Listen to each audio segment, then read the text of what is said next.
और इसी बीच दिल्ली से बड़ी खबर आपको बता देते हैं। पीएम मोदी ने सभी मंत्रालय से रिपोर्ट मांगी है। मोदी सरकार के 9 साल पूरे होने पर रिपोर्ट मांगी गई है। हर मंत्रालय ने 5 बड़ी उपलब्धियां मांगी है। ये बड़ी जानकारी आप तक पहुंचा रहे हैं।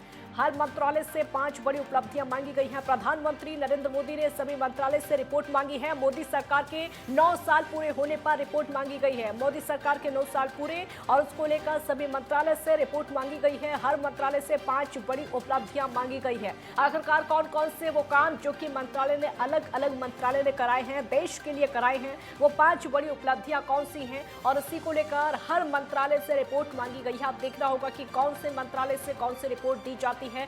तो 9 साल पूरे, मोदी सरकार के 9 साल पूरे और इसी को लेकर प्रधानमंत्री मोदी ने रिपोर्ट मांगी है। हर मंत्रालय से 5 बड़ी उपलब्धियों को लेकर रिपोर्ट मांगी गई है। 5 ऐसे कौन कौन से काम जो कि हर मंत्रालय ने देश के लिए किए हैं, इसको लेकर रिपोर्ट मांगी गई है और वो काम उस रिपोर्ट में मेंशन करने होंगे हर मंत्रालय को। उसके बाद बैठक होगी। तो प्रधानमंत्री मोदी ने सभी मंत्रालय से रिपोर्ट मांगी है। 9 साल पूरा होने पर रिपोर्ट मांगी गई है। हर मंत्रालय से रिपोर्ट मांगी गई है। 5 बड़ी उपलब्धियां अब तक जो 9 सालों में काम किए गए, मोदी सरकार में जो 9 सालों में काम हुए हैं, कितने मंत्रालय ने कराए हैं, कौन से मंत्रालय ने कौन सा काम देश के लिए कराया है, उन सभी को रिपोर्ट में साझा करना होगा। और यही वजह है कि 5 बड़ी उपलब्धियां मोदी सरकार की तरफ से मांगी गई हैं। हर मंत्रालय को अपनी रिपोर्ट पेश करनी होगी। हर मंत्रालय को 5 बड़ी उपलब्धियां इस रिपोर्ट में बतानी होंगी। तो मोदी सरकार के 9 साल पूरे होने पर बड़ी रिपोर्ट मांगी गई है। 9 सालों से मोदी सरकार देश में कौन से मंत्रालय ने कौन सा काम किया है, इसको लेकर रिपोर्ट मांगी गई है।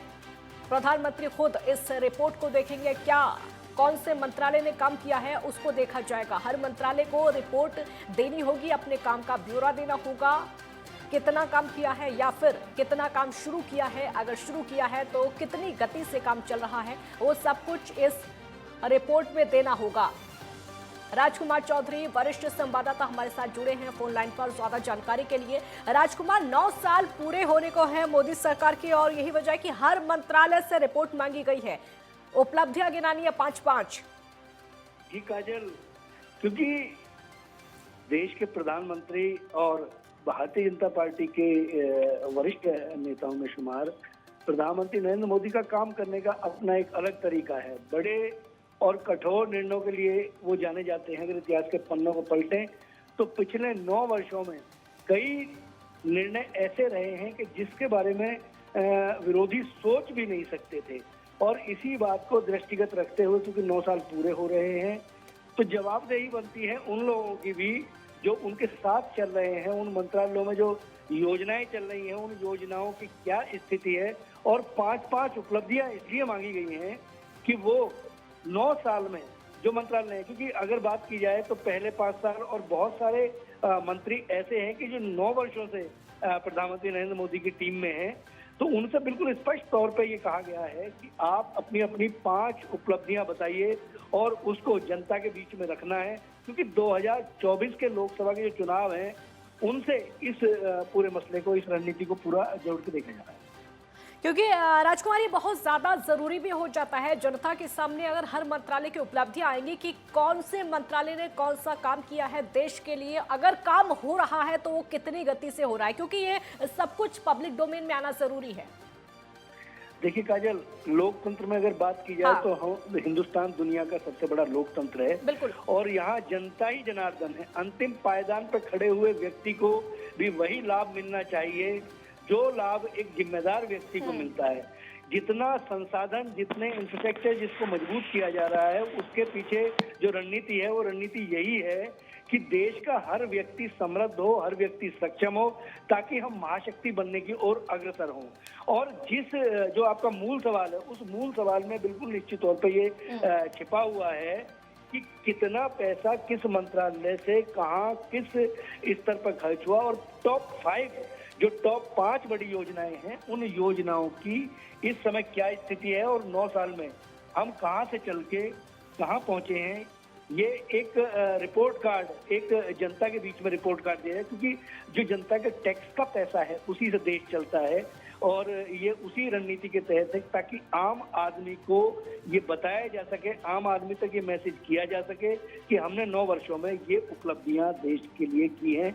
9 साल पहले जब हम आए थे सत्ता में, उस समय यही स्थिति थी और आज ये स्थिति है।